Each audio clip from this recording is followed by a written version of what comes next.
Hello दोस्तों, सी language सीखने की सीरीज का आज थर्ड लेक्चर है।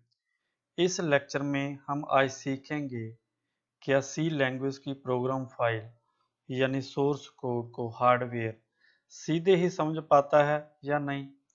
अगर नहीं तो हार्डवेयर कौन सी फाइल को समझता है, वो फाइल कहाँ से आती है, हम सोर्स फाइल कैसे लिखते हैं, कौन है वो जो हार्डवेयर को समझ आने वाली फाइल बनाता है, कंपाइलर क्या होता है, आईईडी क्या होता है, ये कैसे इंस्टॉल किए जाते हैं, इनको यूज़ कैसे करते हैं, आईईडी में सोर्स फाइल कैसे बनाते हैं, इस सोर्स फाइल को रन कैसे करते हैं और कैसे हम आउटपुट देखते हैं।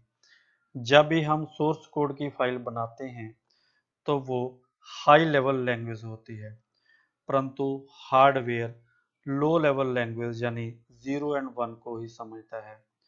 लो लेवल लैंग्वेज में प्रोग्राम बनाना बहुत ही मुश्किल काम होता है, परंतु हमें तो लो लेवल लैंग्वेज वाली फाइल ही चाहिए। इसके लिए हम इस हाई लेवल लैंग्वेज वाले सोर्स कोड को किसी और सॉफ्टवेयर की हेल्प से इस सोर्स कोड को लो लेवल लैंग्वेज वाली फाइल यानी एग्जीक्यूटेबल फाइल में बदलते हैं।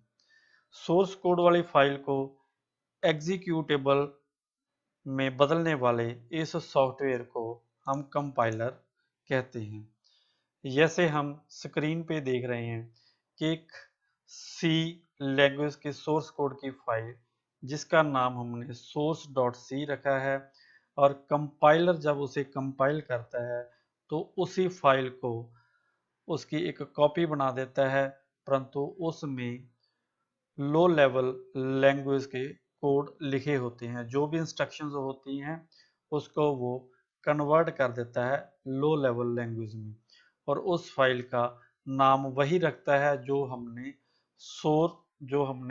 सोर्स कोड वाली फाइल का रखा था। जैसे यहाँ पर हमने सोर्स डॉट सी रखा है और कंपाइलर ने क्या किया, उसी को कंपाइल करके सोर्स डॉट ई फाइल बना दी है।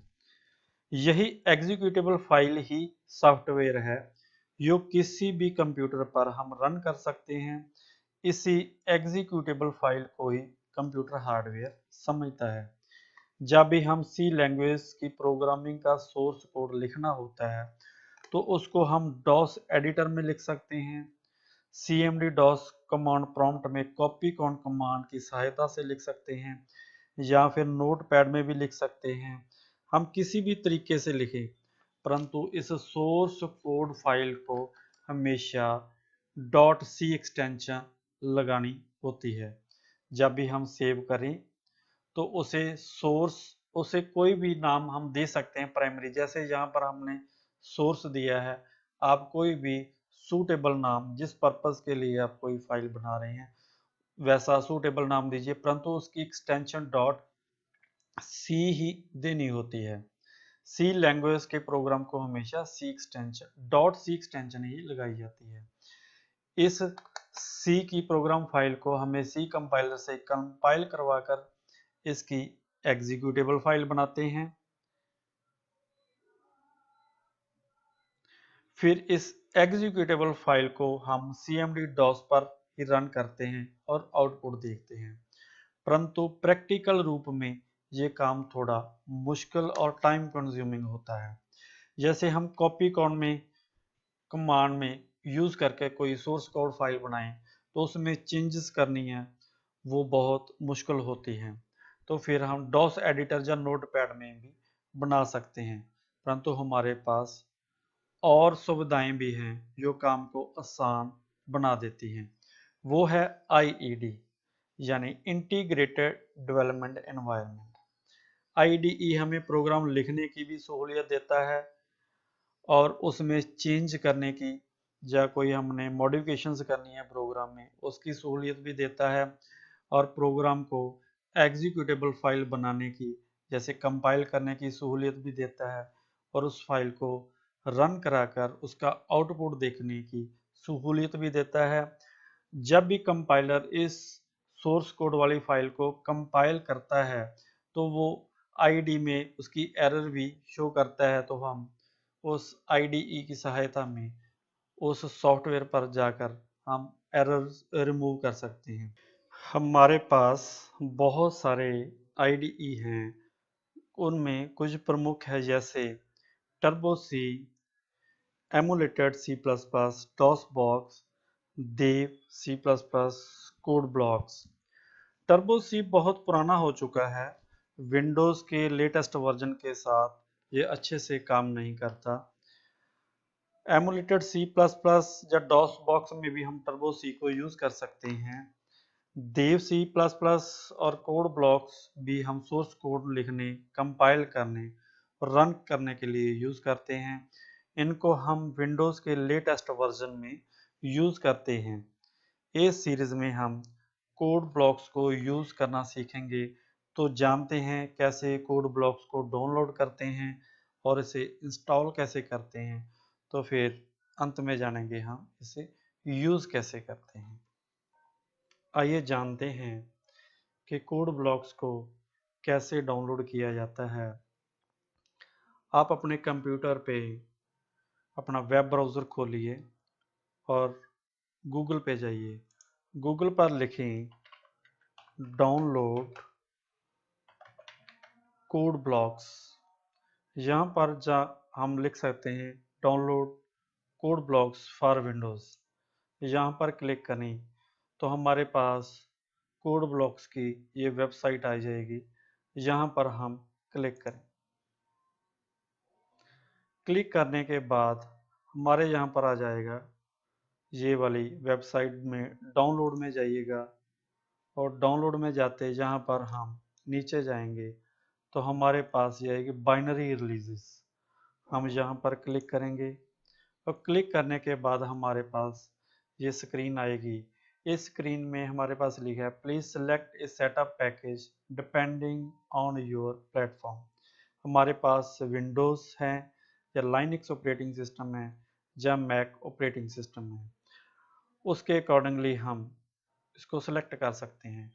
तो हमारे पास जो मेरा पीसी है जो मैं आपको सिखा रहा हूँ वो विंडोज़ का है। हम विंडोज़ में क्लिक करेंगे तो हमारे पास आगे ये वाली ऑप्शंस आ जाएंगी। यहाँ पर हम एक ये है कोड ब्लॉक्स 20.03 मिंग डब्ल्यू, इसको हम क्लिक करेंगे तो ये सोर्स है कहाँ से हमने डाउनलोड आगे करनी है। तो हम यहाँ पर क्लिक करते हैं। जब हम क्लिक किया तो हमारे पास ये ऑप्शंस आ गई हैं। तो उसके नीचे ये हमारे पास अगर हम देखें तो ये डाउनलोड होना शुरू हो जाएगा। तो यहाँ पर एक और भी हमारे पास है code blocks Windows 60 bit including compiler. ये याद रखें कि कंपाइलर के साथ ही इसको इंस्टॉल करें। यहाँ पर हम क्लिक करें तो हमारे पास इंस्टॉलेशन शुरू हो जाएगी। तो फिर हम इसको डाउनलोडिंग शुरू हो जाएगी। तो इसको हम डाउनलोड करेंगे तो फिर हम इसको इंस्टॉल करेंगे जो हम आगे सीखते हैं। इंस्टॉलेशन वो स्टार्ट हो गई है। हम देखते हैं यहाँ पर नेक्स्ट आ गया और हम उसका लाइसेंस एग्रीमेंट है उसको एग्री करते हैं और इसको भी नेक्स्ट करते हैं और नेक्स्ट करते हैं।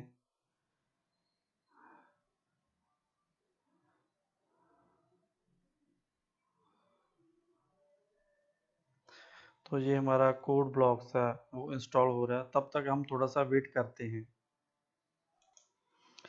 इसकी इंस्टॉलेशन में थोड़ा टाइम लगेगा, आपको वेट तो करना ही पड़ेगा। अब इंस्टॉल होने के करीब आ चुका है, हमें थोड़ा सा वेट और करना पड़ेगा और ये इंस्टॉल हो चुका है। अब पूछ रहा है do you want to run code blocks now.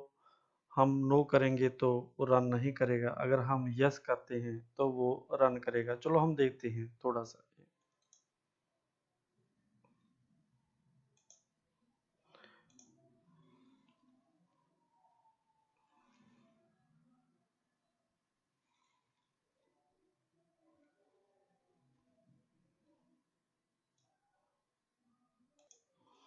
अब ये डायलॉग बॉक्स अपीयर हो गया तो उन्होंने GNU GCC कंपाइलर को डिटेक्ट किया जो हमने कंपाइलर के साथ डाउनलोड किया था।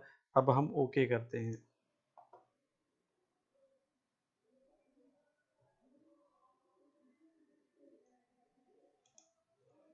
हम यहाँ पर ओके करते हैं